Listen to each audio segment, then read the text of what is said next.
A lot of people have been saying that this shoe is exactly the same as its predecessor and they call them boring. I don't agree with that. I think they made some interesting changes. So let's see what's new with the Nike Ja 2.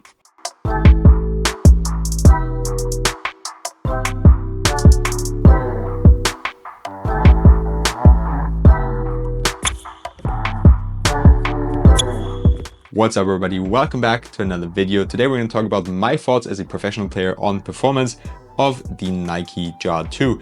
They retail for $135 at Kicks. This is the Nightmare colorway and you can find an affiliate link down in the description box below or just use the code Lucas for a 10% discount. The Ja 2 features an updated traction pattern. It's a lot of circular pods throughout the whole outsole and they kind of work like little suction cups, really sticking to the ground. They do need a little bit of braking, but after that you're good to go and they offer amazing traction just like the Nike Ja 1. Even though we had a very different outsole design on them, they both have excellent traction performance. I did recommend the durability of the Ja 1 for outdoors. I wouldn't do that with the Ja 2s. The rubber feels a little bit softer and not as sturdy anymore. I think they will hold up better than some other shoes on the market, but they shouldn't be your go-to option. If you use them moderately or not as often outdoors or not on concrete courts, they should be alright. More than that, I think they will wear down way too quickly to justify spending $135 on an outdoor shoe. Dust pickup doesn't seem to be an issue at all. I played with them quite a bit on dusty courts, on clean courts, albeit only on indoor courts, but they didn't pick up any dust. I didn't need to wipe at all. It seems like they really manage dusty setups and dusty surfaces very, very well. Moving on to the cushioning setup, that's where it gets kind of boring. It's the exact same as the Nike Ja 1 and it also feels pretty much the same. At first you can hardly feel anything because it's very, very stiff right off the box. We have a Phylon midsole and then a small rectangular air zoom unit here in the forefoot, which again, you can't really feel at all if you get them out of the box at first. Give them some time, play with them a little bit, and then you can actually start to feel some compression in the forefoot and just some regular foam in the heel. It's not the best for impact protection. You're not high off the ground, you're actually relatively low because there's kind of nothing there. It feels eerily similar to the Nike Sabrina 1 or the Nike Sabrina 2, where you also can really feel the forefoot zoom unit and you only have a foam in the heel area. Again, it's also very, very similar to the Nike Ja 1, and that's probably the most boring feature about the shoe. I wish they would have implemented a little bit more cushioning, especially in the heel, or maybe a zoom unit that you can actually feel in the forefoot. It's a good setup for bouncy, for shifty guards, but it wouldn't be my go-to recommendation for bigger players that need a lot of impact protection. And that's also a reason why I don't think these should be worn outdoors, simply because the cushioning setup is very low to the ground and doesn't have the best impact protection. The insole is just a regular Nike standard foam insole, nothing crazy, with a little Ja logo in the heel, but you can see it's wearing off already. And the stroll board is also your regular Nike stroll board. Not much going on there, small cutouts, but it doesn't really help with stepping comfort. Something me and a teammate who also has a pair of the Ja 2s noticed is that the insoles seem to be a little bit too small, or actually not wide enough for the footbed, because you can see the stitches coming up on the side right out of the box. That's something I haven't really seen on any other pair.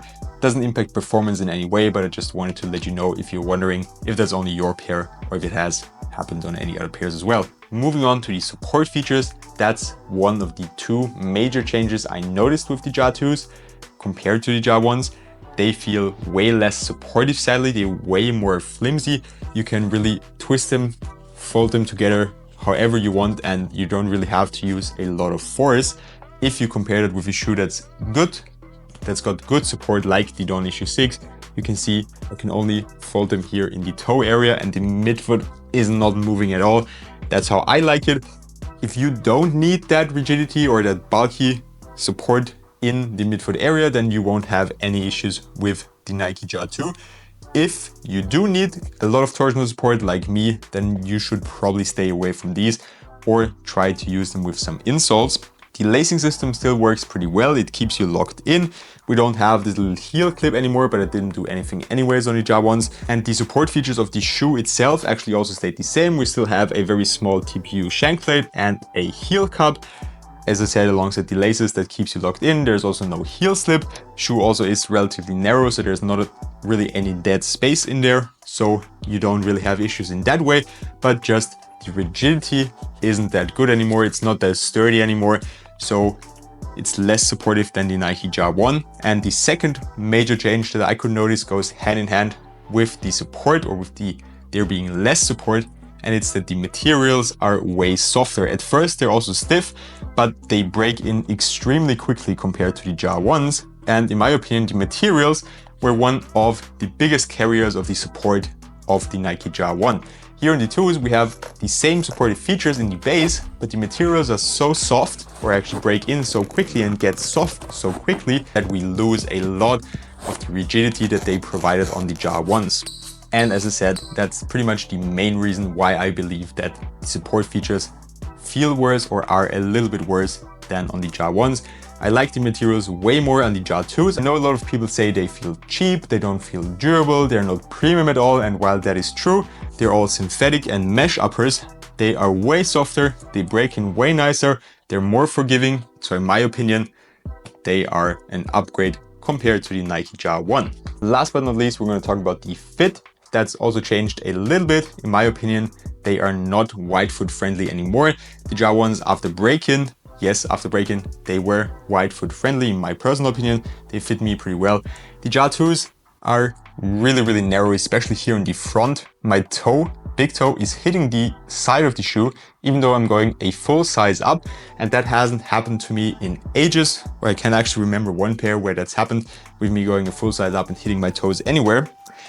The midfoot is also not as forgiving for wide feet anymore. It's a little bit more narrow, but because the materials are so soft, the pinching and pain goes away after like 1 or 2 sessions.